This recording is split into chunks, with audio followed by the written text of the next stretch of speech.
I'm Bernina expert Amanda Murphy, and these are tips and tricks for quilting my Starlight quilt. It's part of my Cotton Shot Collective. The Cotton Shot Collective features 5 quilts and 3 smaller projects, one of which is Starlight. There are suggested color stories for each quilt, and you can find that information in a download on my downloads page on my blog, blog.amandamurphydesign.com. To quilt Starlight on a domestic machine, I'd suggest you begin by basting around the entire quilt top in the binding area.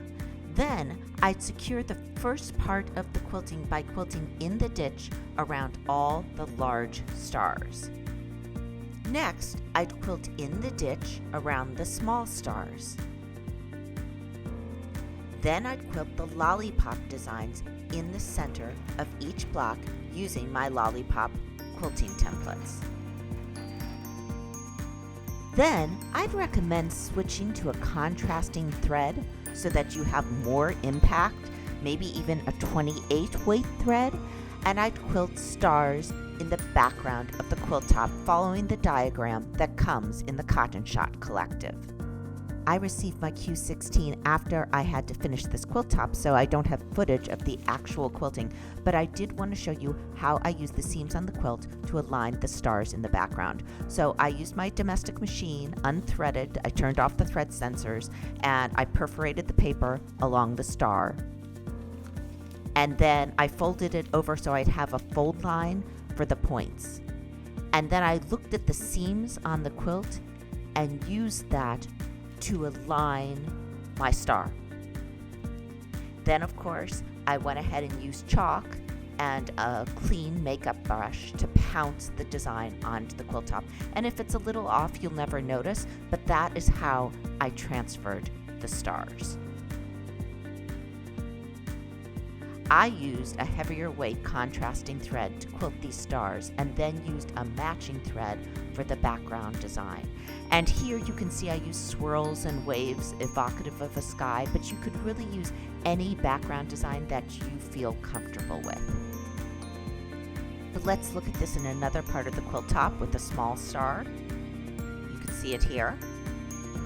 Before I did the background design, I took my template, I ran my needle over the lines, turning the thread sensors off on my domestic machine, and then I folded back the template along the star points.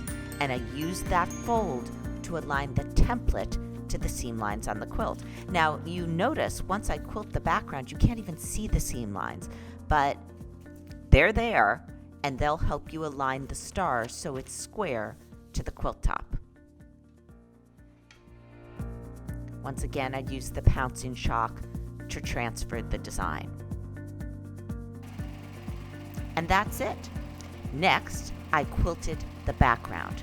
Now, you really could use any design you wanted to quilt in the background, but I wanted to use something that went with the star theme.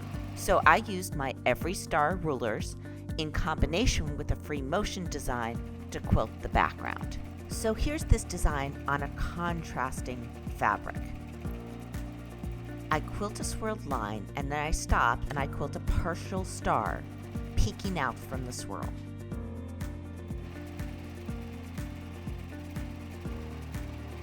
And then I quilt back and forth, filling the space until it's time to put in another swirl. So I'm always quilting S-curves or swirls.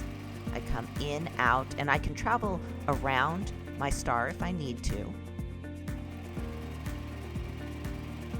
Back and forth. You can always echo to travel where you need to go.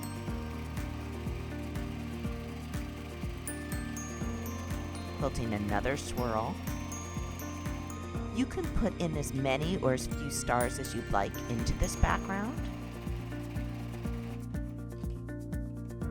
So it's time for another star. I'm going to quilt just a partial star peeking out from behind the swirl. And make it look like it's closed.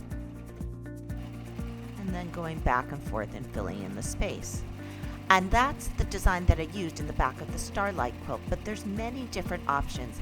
If you're a beginning quilter and you don't feel comfortable with something like this, you could certainly just do loops with stars, and that would look great too. My aim is to have something organic that will contrast with the straight geometric star shapes in the piecing.